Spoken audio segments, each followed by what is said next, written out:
Today, ladies and gentlemen, we are going to talk about two acronyms that you will know very well by the end of this course, probably by the end of class. AROC and IROC. AROC and IROC. I will tell you what they mean as we learn it. By the end of class today, you should know what both of these mean, the formulas that go along with them, and what they are for, what they are used for. We actually alluded to this on Friday, and so we're going to continue that, the things we talked about on Friday that go along with this. But before we start talking about what they mean, I want to draw a picture. So please draw for me a first quadrant, like so. And draw a curve in the first quadrant, something like that. Just a nice, pretty, increasing curve. This curve is going to have a point on it. Its x value, we're going to give a random x. And the equation of the curve is y equals f of x. So, can you tell me the coordinates of this curve in terms of x? McKenna? X and f of x. Very good. X and f of x. Okay? Now, AROC. Does anybody have a guess what it stands for? I told you this phrase on Friday. Do you have the first word? Average. Average rate of change. Rate of change. Very good. This is the average rate of change. And I found out just recently that this is an accepted acronym for the AP exam. So you can say AROC if you want to. AROC, average rate of change. Okay? Now, it represents the slope of a line between 2 points.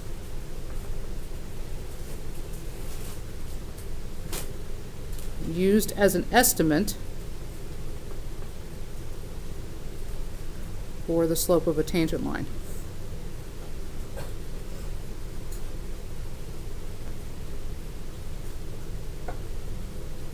Slope of a line between 2 points used as an estimate for the slope of a tangent line. Okay?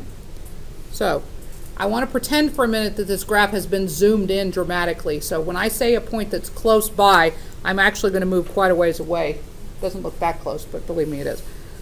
Okay? Now, the distance between x and its new point, we're going to call delta x, change in x. So what would the x coordinate be? What would I write right here?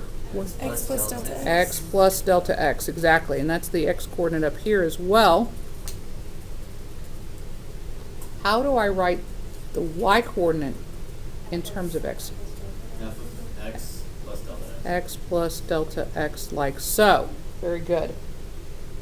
Okay, so I told you a formula on Friday for average rate of change, and it's a different formula than the one I'm going to show you here because this specific formula ties very well to the IROC formula that we're going to do in a minute. Okay, the one I told you on Friday was f of b minus f of a over b minus a, which is like y2 minus y1 over x2 minus x1. Now this one is very similar to another thing we did on Friday.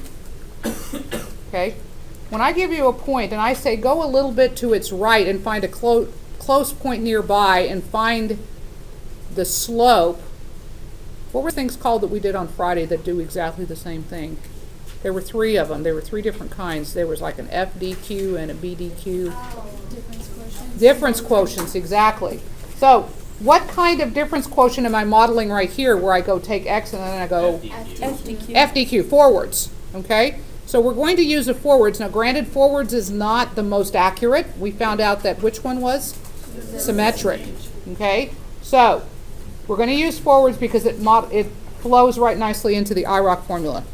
So this line right here, if it goes through 2 points on a curve, it is called a secant line. And this is the definition of secant from geometry, not the definition of secant from trig. The definition of secant from geometry comes from circles. Okay, you remember what a tangent line to a circle looks like, right? Yeah. It just touches the circle at one point. You remember what a secant line on a circle does? Two. It goes through 2 points. It goes something like this. This is a secant line. This is a tangent line. That's the secant we're talking about. Since this line, this dotted line, goes through the graph in 2 points, we call it a secant line. Okay? So, AROC, average rate of change, is the same thing as the slope of the secant line, which is basically the difference quotient modeled here. So which one do I use first? Bigger. The bigger one, the higher one, which in this case would be x plus delta x, y2 minus y1, which is f of x, over x2, which is x plus delta x, minus x1, which is x. If that parentheses, Let's just do that. Good idea. Okay. Can you clean up any of that? Yeah. Actually, yes, you can. Look at the denominator. Do I really need the parentheses on the denominator in this scenario? No. So what can I cancel? The x's. So this cancels with this. So a cleaner version of this would be f of x plus delta x minus f of x over just delta x. Now, if you have done the front of the difference quotient worksheet, I think you realize that every time you did the math, the denominator always came out to be delta x. If you think about it, it always came out to be delta x. Okay, so that is an estimate of the slope of the tangent line right at x. So the next step I'm going to make is I'm going to talk about what IROC is.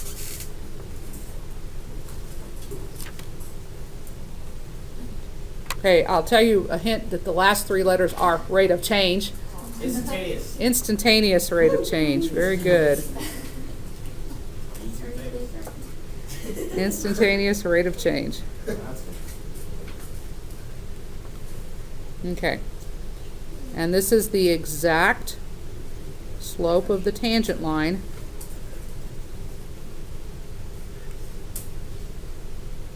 at a given point. Now, on Friday, when we did difference quotients, I gave you the exact value. Just gave it to you. Said, here's the forwards. You do the forwards. You do the backwards. You do the symmetric. Here's the exact. How do they compare? That's what you did on the notes from Friday. I just gave you the exact. Today, we're going to learn how to find it. How to find the slope of a line with only 1 point. It's kind of a big thing to think about. Okay? So, these 2 points right here are kind of far from me. So let me draw in the tangent line. The tangent line is like this. Okay, see it? So those are off in slope by a little bit.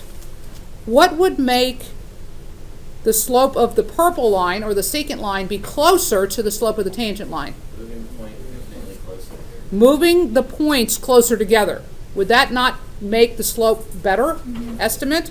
So, very important point. As delta x, the distance between the points, gets smaller, AROC, the average rate of change, gets closer to IROC. Does that make sense? The average rate of change gets closer to the instantaneous rate of change. So, IROC's formula is as follows. I'm even getting more color. IROC is the same thing as the slope of a tangent line. The reason I'm writing it this way is because eventually they're just going to be using these interchangeably, and you need to remember, when you see what's the slope of a tangent line, they're asking the same question as what's the instantaneous rate of change. Okay? So, instantaneous rate of change means the slope of the tangent line. And now, before I talk about what the formula is going to be, we're saying that delta x gets smaller. What would be the ultimate perfect scenario if delta x was what value? Like 0. It was 0. Because if delta x was 0, the 2 points would be right on top of each other, and we have exactly what we want. But that's impossible. You can't have 2 dots right on top of each other and find the slope. But what have we done in this class so far where we've gotten really, really close to something but never really gotten there? We've done limits, right? Aren't limits talking about getting really, really close to something but not really getting there? Yeah. So, using a limit, we can actually find this value because we don't have to get to 0. We get very close. So we're doing the limit as delta x approaches what? 0. Delta x, we would like it to be exactly 0. We can't get there. So we get as close as we possibly can with a limit. And it's the same formula I wrote up here for the AROC. F of x plus delta x minus f of x all over delta x. Very important formula. The limit as delta x approaches 0 of AROC. Okay, so is it really 2 different formulas? No. It's the same formula. One has a limit, one does not. All right? Any questions? Okay. Now, the next problem is a multi-step problem. So, I want to do it all on one sheet of paper, so I'm not going to write any more right here. I'm moving on to the next page. Is everybody done with this? All right, moving on. Here we go. It's going to take a full piece of paper. Now, you can do it easily on a spiral and just keep going. Or okay. Let f of x equal 1 over 3x minus 4. Dot, dot. Okay. The ones in your homework are going to be these multi-step problems. I'm not going to do every single step that they do. I'm going to skip a couple that you already know how to do. So the first thing it's going to ask you is to find the slope of the tangent line at x equals 2 using your calculator. And I haven't taught you how to do this yet. As a matter of fact, I learned how to do this a month ago. I've been teaching calculus for almost 15 years, and I just learned a month ago that the calculators can do this. Okay, if you have a school calculator, please clear it real quickly, because I don't want it to already be in there. If you have a school calculator, 2nd plus 712. If you have your own, don't worry about it. Okay, so what you're going to do is you're going to put that equation into y equals right there. Clear all this other stuff out. Alpha y equals, enter, 1 over, I did it again. Do that last period. 3x minus 4. Do a zoom 4 for me. Zoom 4.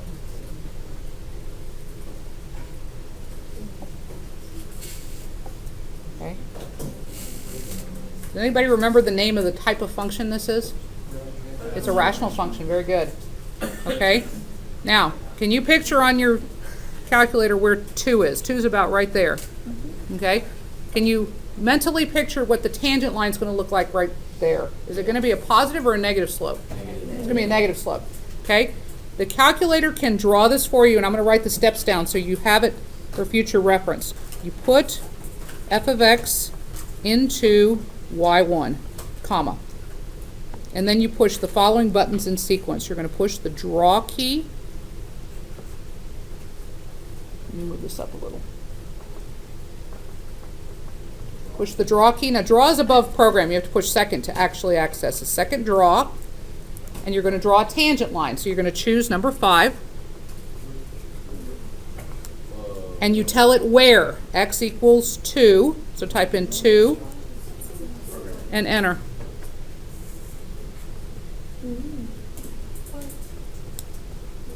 And there it is. Okay. Now, look at the bottom. Notice that that y is almost a lowercase cursive y.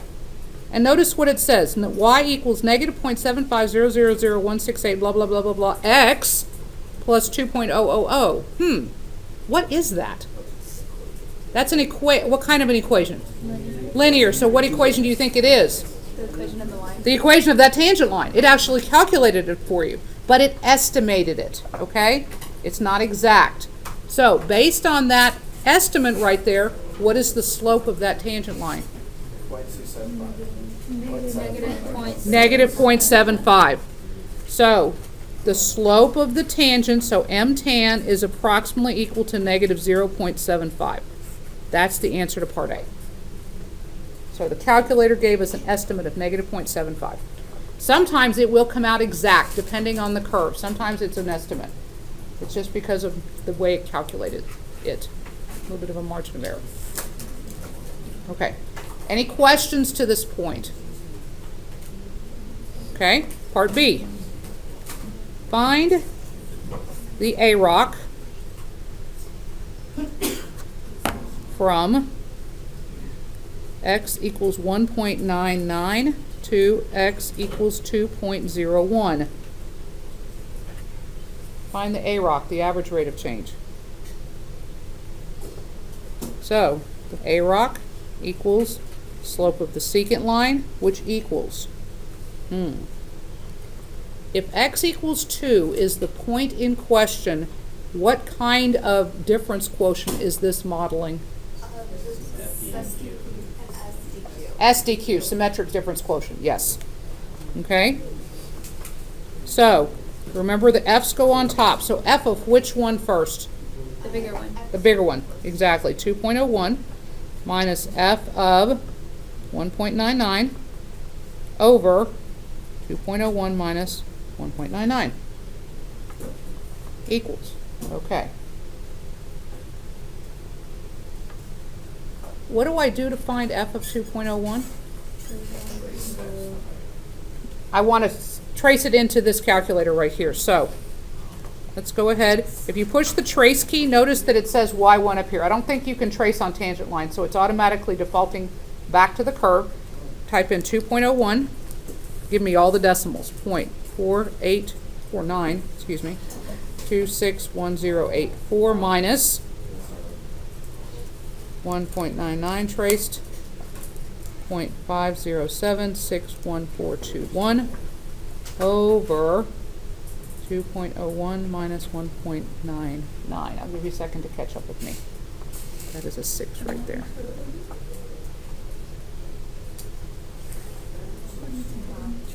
Everybody clear on how I got those numbers? Now write the word trace and box it, put an arrow there, so that when you go back and look at your notes, you're like, where did you get those numbers, Miss Bell? Now you know.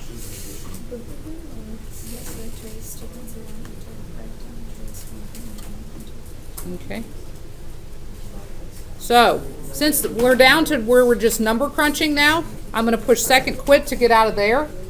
And I'm going to go to the home screen and just type this fraction in.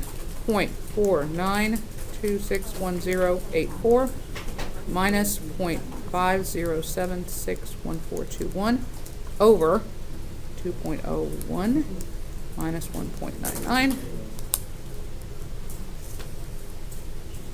And I get negative 0.7501 da da da da da. Now I told you that you need to round to 3 decimal places. If you go more than 3, that's okay. I did. Okay. So, do you think it's a coincidence that this number came out to be close to this, or is it supposed to? It's exactly. Because symmetric difference quotients are supposedly the best estimator of the true slope of the tangent line. So, why do I say that? If you do the AROC and you get some weird, funky answer completely different from this, you made a mistake there. So you kind of know when your answers are supposed to match. Any questions on AROC? Okay, now we're about to hit the meat of the lesson, okay? And that's the IROC. So, part C. Find the equation for the IROC for all x's in the domain of F.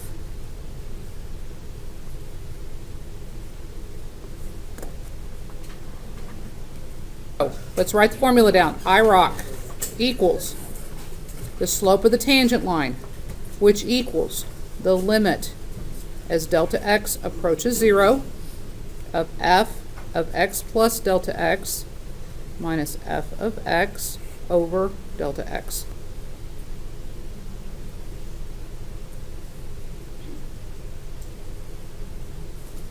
Okay. Based on this formula, I have to plug in f of x, and I know what f of x is. It's up here off the screen, 1 over 3x minus 4. But I also have to plug in this. So what I'm going to do before I start is I'm going to come way over to the side, and I'm going to write both of these down, because this is not easy to see. F of x equals 1 over 3x minus 4. We're all good with that.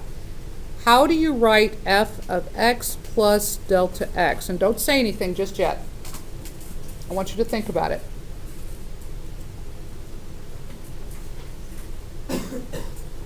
I don't want anybody to say anything out loud, but raise your hand if you think you know how to write this down.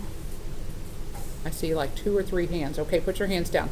I'll do it like I did with my other class. Here's my question. If I had said f of x equals this function, and I said, what is f of 2? What would you do? You would plug in 2 for x, right? Oh, yeah. What would you write if I said, what is f of h? What would you write? 3h minus 4. 1 over 3h minus 4. If I said, what is f of p? You write 1 over 3p minus 4. So now I'm saying, what is f of this mess? So it's going to be 1 over 3x plus delta x minus 4. Does that make sense to everybody? Okay. Now, how many of you kind of thought, well, it might be that, but I wasn't sure? Okay, there was more of you. Okay, good. Now, I'm going to box that in to keep it out of the way. So now I need to put this into the formula. The limit as delta x approaches 0 of, first, f of x plus delta x, so 1 over 3x plus delta x minus 4, there's your first fraction, minus f of x, which is 1 over 3x minus 4, all over delta x. Oh my goodness. That has got to be the ugliest limit fraction you've probably ever seen before. Okay, now, here's the problem. Here's what makes it so ugly. You have 2 variables running around in here. Well, we did before sometime. No, we usually only had an x in there, didn't we? Usually it was limit as x approaches 0 of this with x's. Now we have x's and delta x's, and that's okay. But here's the question. In problems that kind of look like this before, what was the method we used to solve them? Smile them. Now, we only smiled if something else didn't work first. What's the first easiest way to do it? Plugging it in, direct substitution. So, delta x is supposed to be 0. Okay, so let's plug in 0 mentally here. The bottom now would be 1 over 3x minus 4. Yes? Minus 1 over 3x minus 4. Is that 0? Is delta x 0? Yes. It is 0 over 0, so we need to smile. Keep going and smile. Smile, because we can make it through the problem. Okay? So, smile, remember, top left to bottom right first. So that would be, keep writing limit down, guys. You guys have gotten sloppy on this. So 1 times 3x minus 4 is 3x minus 4. Go ahead and put it in parentheses, just to be on the safe side. Minus. Go the other way. 1 times this messy denominator is the messy denominator. 3x plus delta x. Oops, I closed my parentheses too soon. Minus 4. Darn it.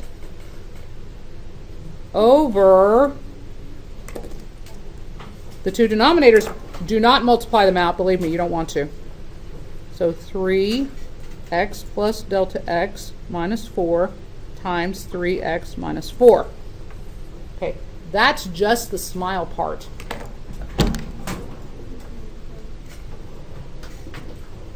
This is going to bug me till I fix it. There, that looks better. Okay, this is all supposed to be over delta x. But what did we do right away to get rid of that delta x thing?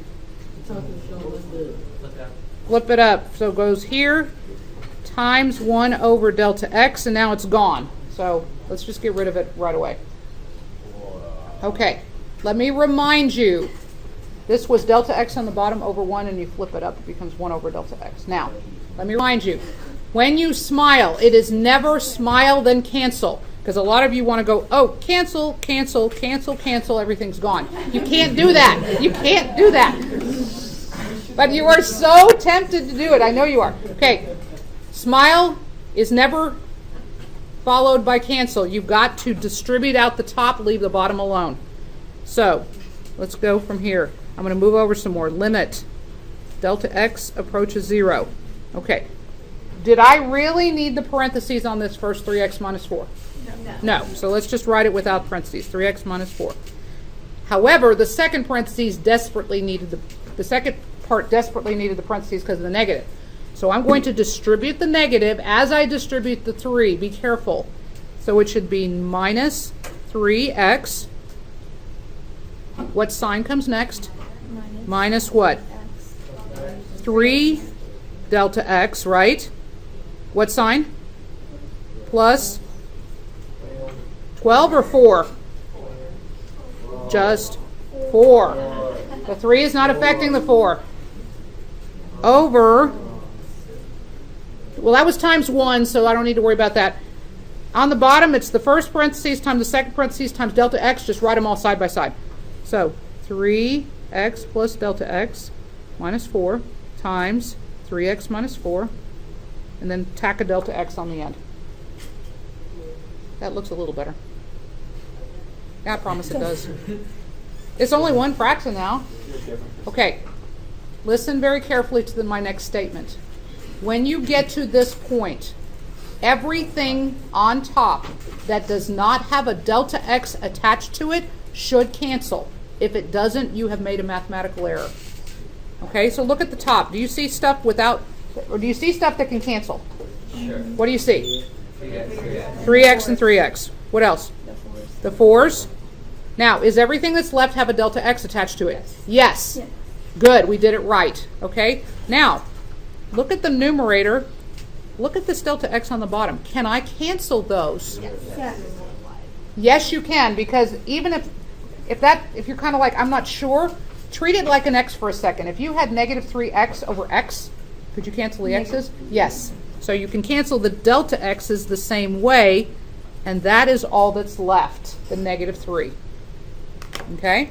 So, we come down, we bring the limit along.